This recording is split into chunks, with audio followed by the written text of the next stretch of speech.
Hi guys, and welcome to yet another review. This time I bring you the EPZ K5. This is a 1+4 hybrid IEM from EPZ. They've got a few other IEMs that I will also hopefully be bringing you guys to test. But I thought that this would be an interesting way to start introducing the brand to those of you that don't know it or have never heard of it. And why? Because, well, first of all, 1+4, so it's always nice, a hybrid. And secondly, because it enters this crazy war that we seem to be experiencing now over the last couple of weeks of, unbelievably well-priced hybrids. Under $200, we now have quite a few very good offerings, and the K5 is no exception. I mean, this is selling at AliExpress for about $139, which is even cheaper than, for example, the Soundrime SR5 at $149, and it's about the same price as the JUZEAR 41T. The JUZEAR 41T, I actually saw today that the price has gone up a little bit, but I mean, this has been available at anywhere between 127 to 169, if I'm not mistaken. The 127 was with a special discount coupon. So we're basically talking an IEM which comes down into the low 100s, and while offering a performance that yet again has surprised me. Anyway, let me just quickly take you through the box. Nice packaging. I mean, I have to say, nice packaging, especially considering the price. Opens up this way. The IEMs came over there, and then it's got decent enough amount of tips. I'm actually using the standard tips. And it's got a modular cable, which, although it's thin, as you guys can see, it is actually not a bad quality cable. I actually measured the cable, and I was surprised with the measurements that I was able to get out of it. Not let's say the ideal that I personally am always looking for, but for a stock cable, it actually measured pretty nicely with some good values of DCR and inductance. And like I said, modular, brings the three plugs, 3.5, 2.5, and 4.4.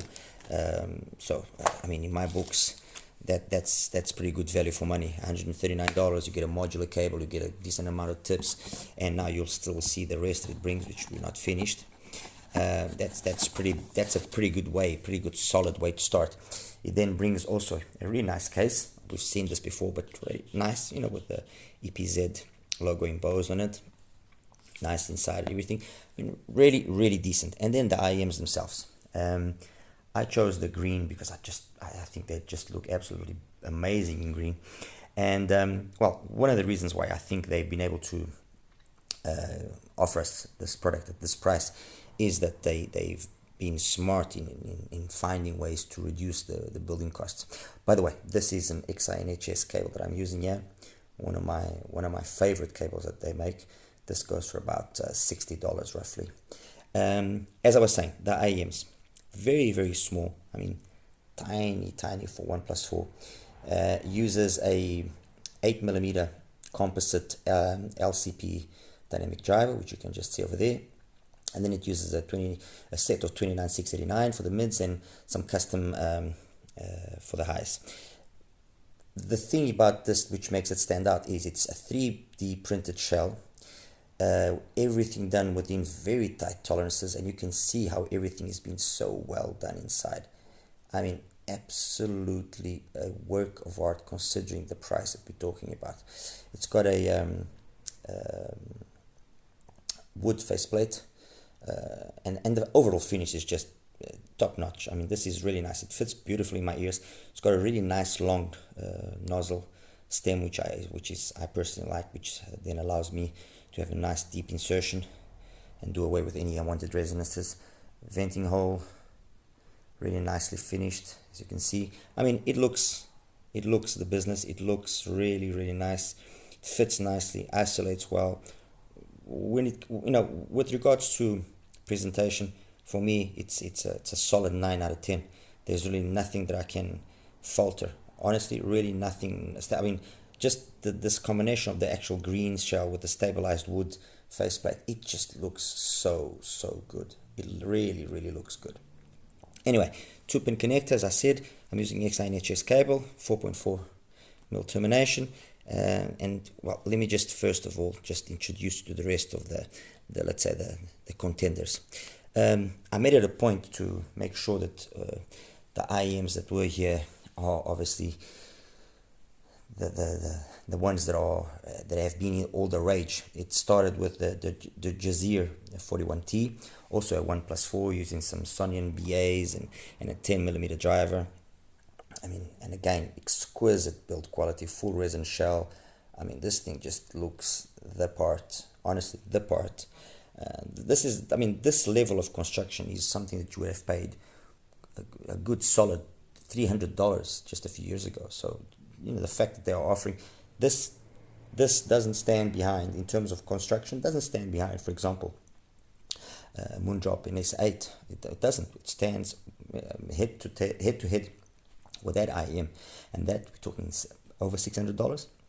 So I think that's a testament to how well JUZEAR has done here with the 41T, and generally how well these IEMs are actually built for the price. So we've got the 41T here. We've got, as I mentioned in the beginning, the SR5 as well. Another IEM that just was released recently by Penon. Again, I'm using an XINHS cable. Shell, again, exquisite build, 1+4 once again, 10mm driver. It uses again 29689 and 31736, if I'm not mistaken, for the BAs.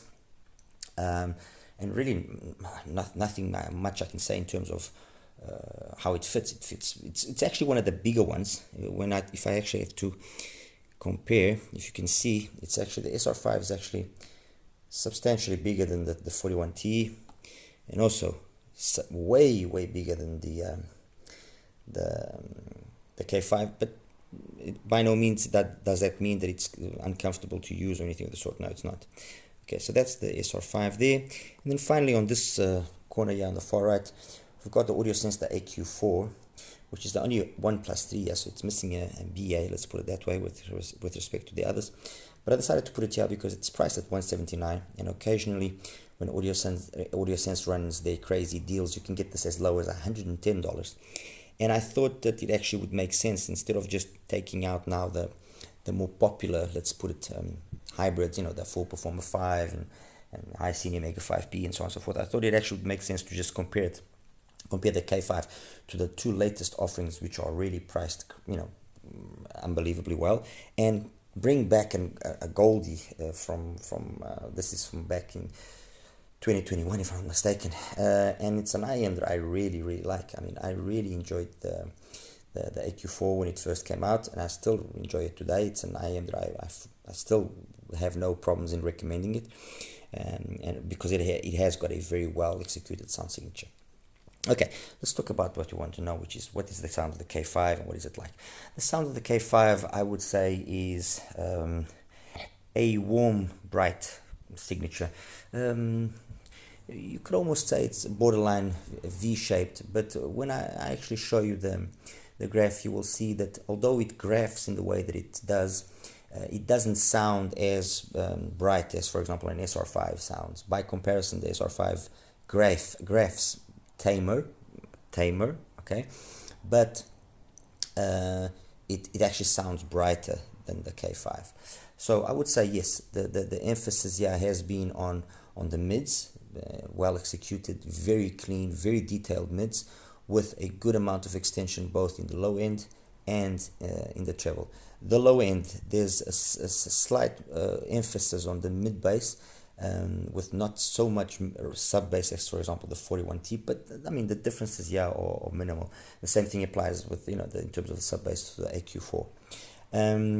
So yeah, that's the starting point of the signature of the K5. It's a very mild V with an emphasis on the mids and the highs, but still having a nice warm bass side. As I mentioned, and starting with the bass, detailed enough, fast enough.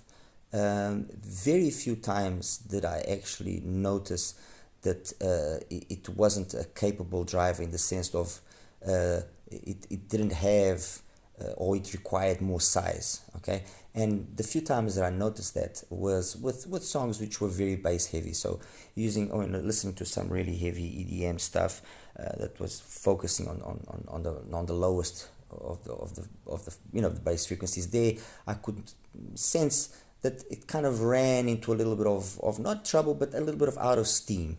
But this is me nitpicking and really pushing the IEM. I was really cranking it, seeing how what it could do and what it could handle, and the normal listening conditions, and then the majority of the listening conditions that I think many of us will do. It is more than capable. So that's not an issue there. So bass is fast enough. It's detailed.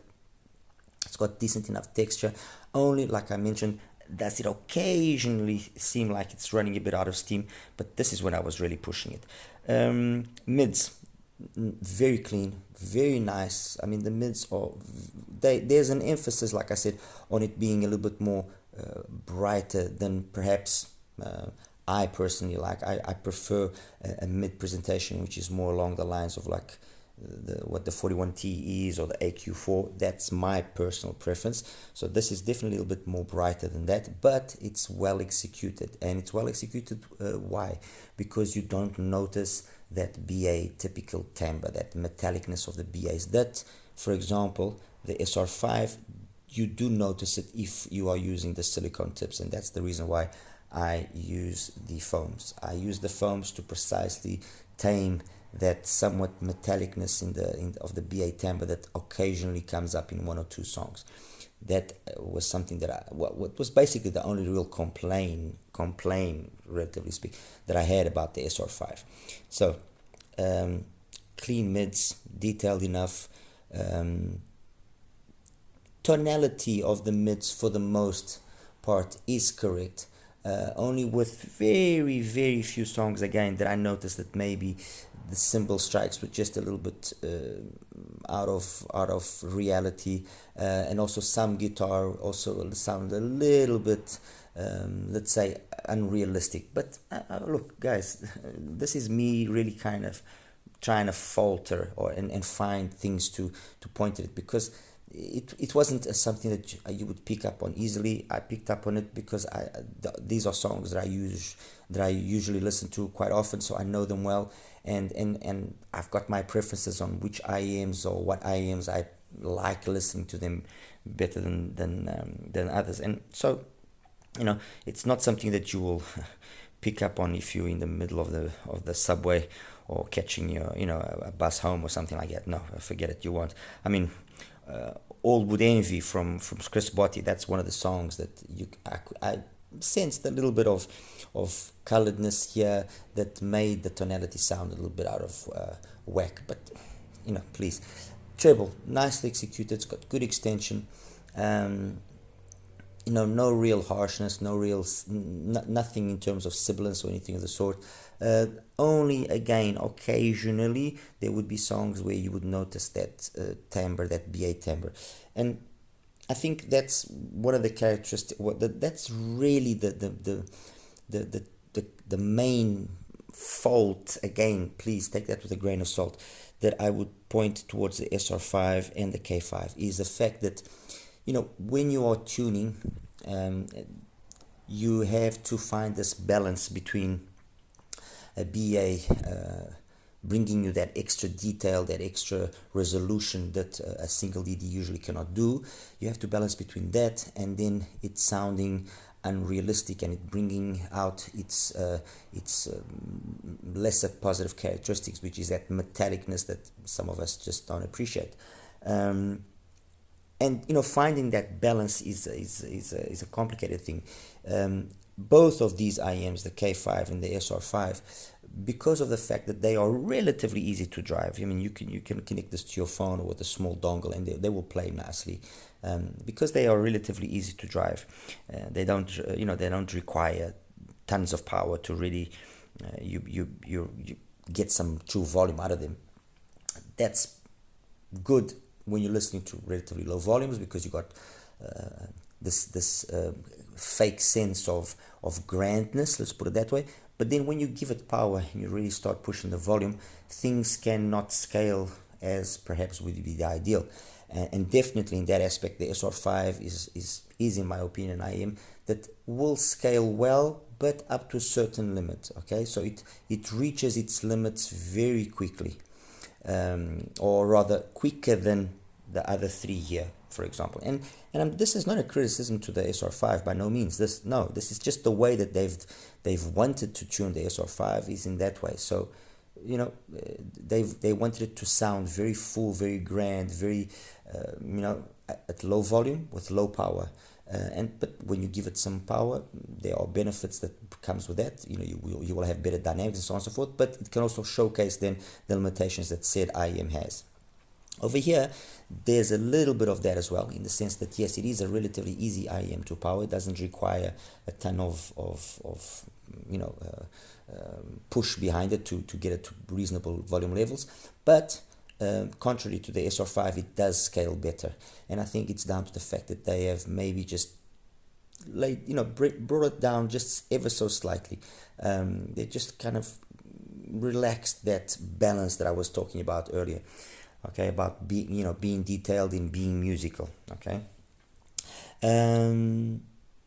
soundstage wide enough, not the deepest and not the tallest. Okay, imaging pretty good. I was quite happy with the imaging. You could easily position things with some ease, even on more complicated tracks. Good. It has a good sense as well of 3D-ness. It gives you a good sense of air, so that was fine as well. Detail resolution was from what I consider to be the necessary was again good. So good detailed resolution, good micro and macro details. Timbre and tonality, as I mentioned before. Overall, it's a positive timbre and tonality. Everything sounds within what it should be sounding, with only the occasional times where it doesn't. Compare then to the others here, and this isn't really this one is a better one, this one is worse. No, I will give you my opinion, and then I will tell you what is my personal preference. Okay, but compared to the others, there are two. It's basically divided into two groups. These two, the 41T and the AQ4, are the warmer sounding, perhaps the more musical. The SR5 and the K5 are the more clinical, more detailed sounding ones. Okay, so if you are looking for a more warm, more musical kind of sound, which perhaps is not as oriented towards all the last bit of detail and so on and so forth, although either one of these two, be it the 41T or the AQ4, have got more than sufficient detail retrieval, more than sufficient resolution. But if you want more musicality in your sound, then these are the options. Okay, especially the 41T, there's no sense of BA timbre there. There's nothing. It just sounds really very, very good. Very coherent, the matching that they've done between all the drivers, very well done. And the same thing basically applies here to the AQ4, very, very good as well. If anything, comparing these two, is the bass here can sometimes sound just a little bit too much, and so the overall balance makes the AQ4 sound a little bit darker. But I mean, again, this is me really nitpicking.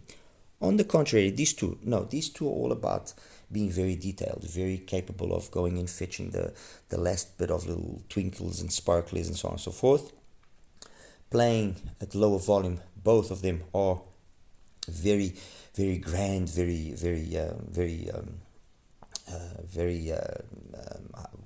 the word grand here is not perhaps the best, but they both sound like they've got loads of cubic inches, let's put it that way. Okay, and then when you actually then start pushing the volume to see where the limits then are, yes, then you do start seeing some limitations in the ME. And having said that, the K5 is better at scaling than the SR5. The K5 does scale better than this.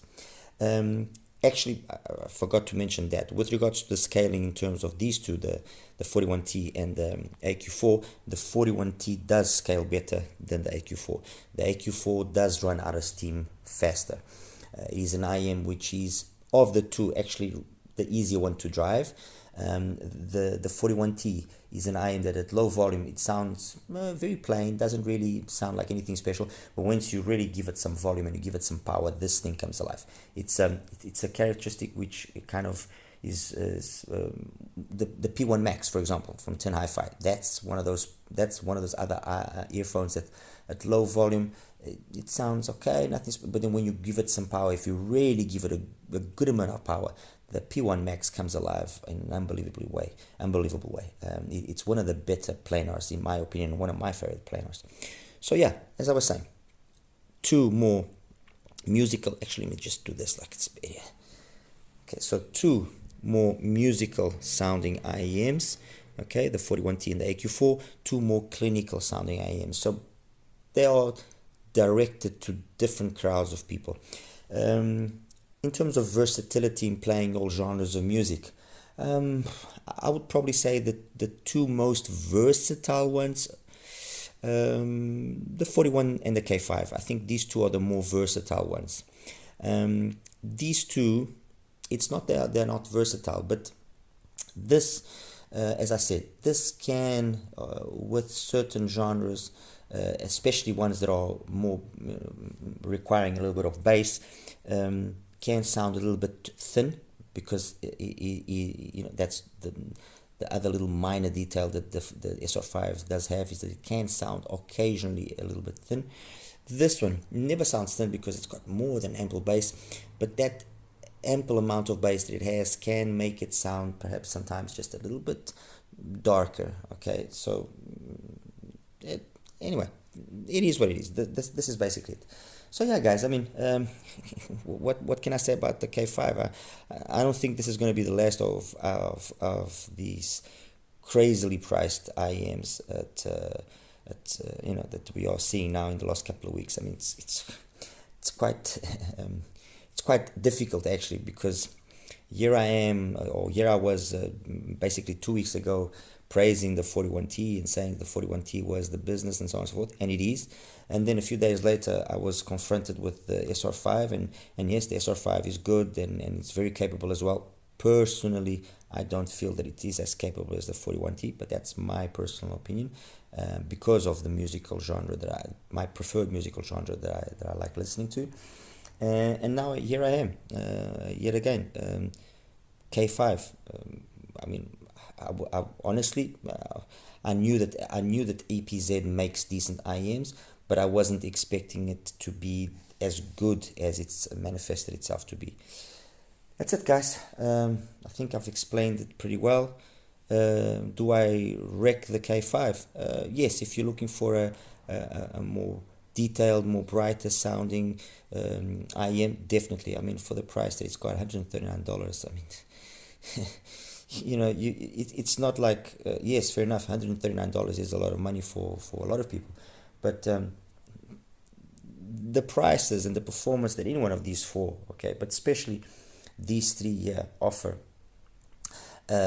is a performance that, in terms of price, a couple of years ago would have meant you paying at least twice the amount, at the very least twice the amount. I mean, as I mentioned in my review of the 41T, this has got a sound that is very kind of, it has a lot of nuances of Manga T2. That was $300 territory. This it's got a sound that can be very reminiscent of things like the L5, the Theaudio L5, and that was up at $200 territory. This here, for example, has got the sound which again is very reminiscent of things like, for example, if I have to make a comparison with an older IEM, this can sound on occasions very similar again to oh my god, I had a blank now. Can sound very similar to Shozi. It's got a sound that can give you some hints of the Shozi 1.4, for example.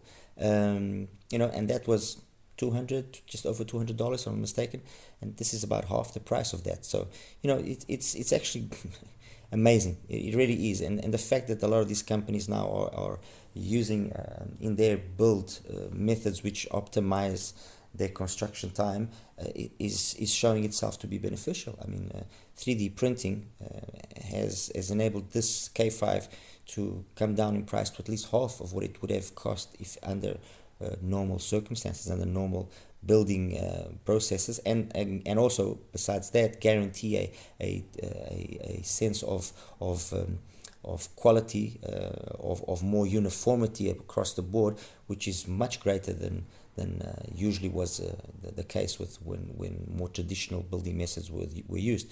I mean, by 3D printing the shell, you can actually make sure that all the tolerances are within very tight ranges, and you can guarantee that you make 1,000 IMs and there will be probably just 3 or 4 that are off. The rest will be exactly what you have planned them and wanted them to be.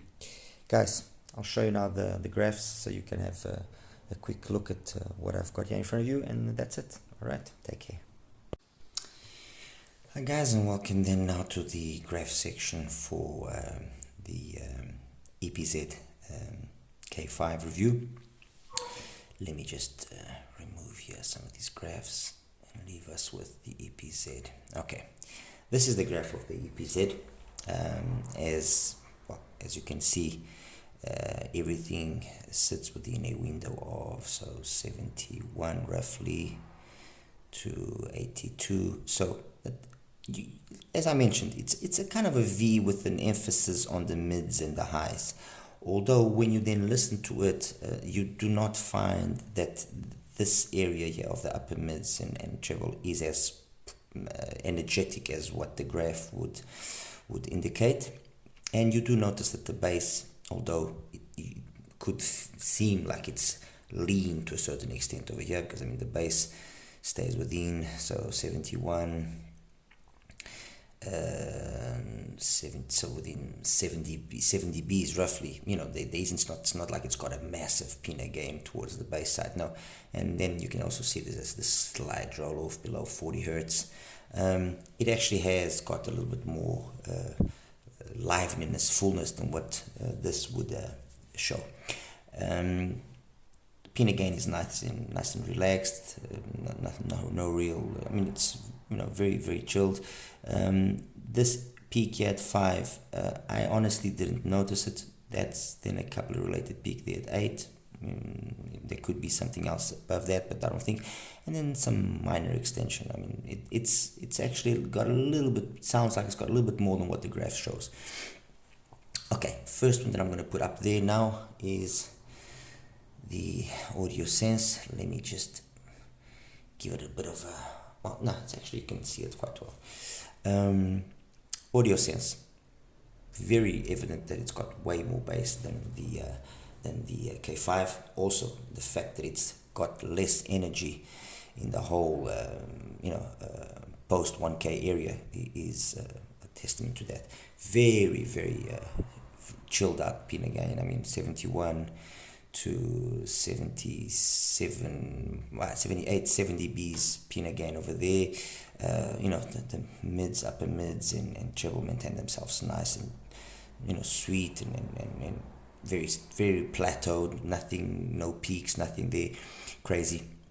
And then it's actually got a fair bit of extension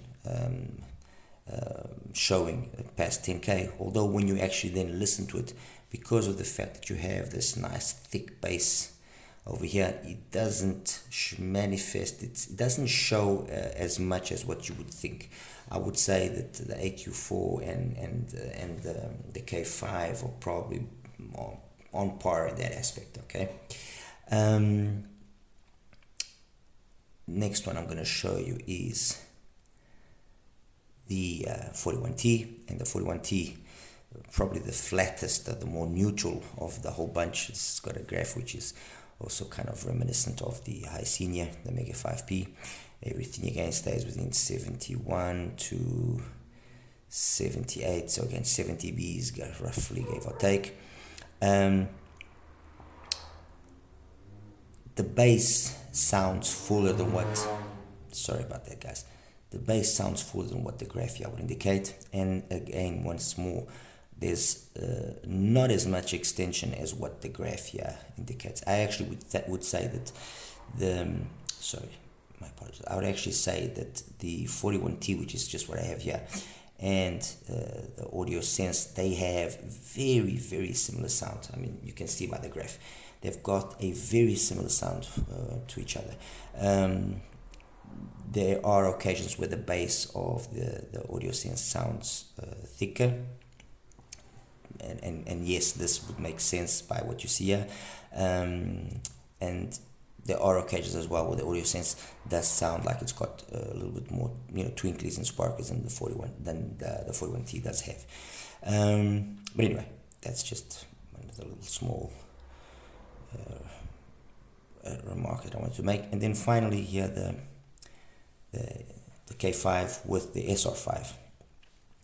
And the SR5, although it graphs like it's not as energetic in the mids, upper mids, and so on and so forth, the fact that it is leaner in the bass, and it is the leanest of all in the bass, does confer a sound which is more mid-centric, actually more high, more not bright, but more emphasized on the mids and highs than what the K5 is. That is very, it's actually quite easy to pick up on that. Also, while the SR5 can, as I said, sound like it's getting to the borderline, become too intense, too energetic, and maybe even become aggressive. The K5 never gave me that sensation, or when it did give me that sensation, it was at much higher volumes. And also the fact that it's running an 8mm driver as opposed to the 10 from the SR5, actually it's quite commendable, because it's got a really nice bass. It's not a bass like, for example, you find on an full Performer 5, which also uses an 8mm dynamic driver. No, but it's got a very nice bass. The K5 in that department is quite nice, and as I mentioned, it's only on occasions where you feel like it can seem like it's going to run out of steam, and this is me pushing the volume, and you mustn't forget the 8mm is an 8mm driver, period. Anyway, guys, look, these are all the graphs together. I think you can definitely see that there's two kind of trends here, two types of sound here. One which is a more neutral in the mids and in the highs, which is the one that belongs to the 41T and the AudioSense. So a more musical, more warmer kind of sound.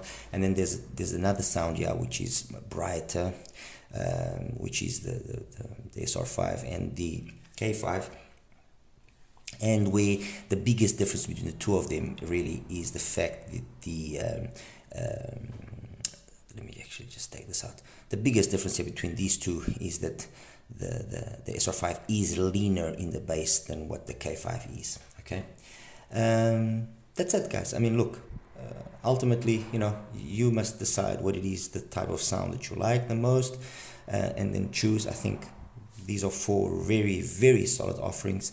I mean, 139 for the K5, 149 for the SR5, anywhere between 130 and 169 for the 41T, depending on if you get it on with a discount coupon or not, and then 179 for the AudioSense. All of these are, in my opinion, very solid performing hybrids, 1+3 and then 1+4. And if you have the opportunity to actually listen to them. That's the best thing you can always do. Listen to them before you actually go and take that plunge and spend your hard-earned cash, just believing wholeheartedly in what I say. I mean, if you do, great, that means I'm doing a good job. But there's nothing like actually going to listen to the stuff if you have the opportunity. That's it. As always, like and subscribe. Any questions you might have, please feel free to ask, and I'll do my best to answer. And please forgive me if I ramble sometimes a little bit, but I get carried away. I live this hobby a lot. Take care now. Bye-bye.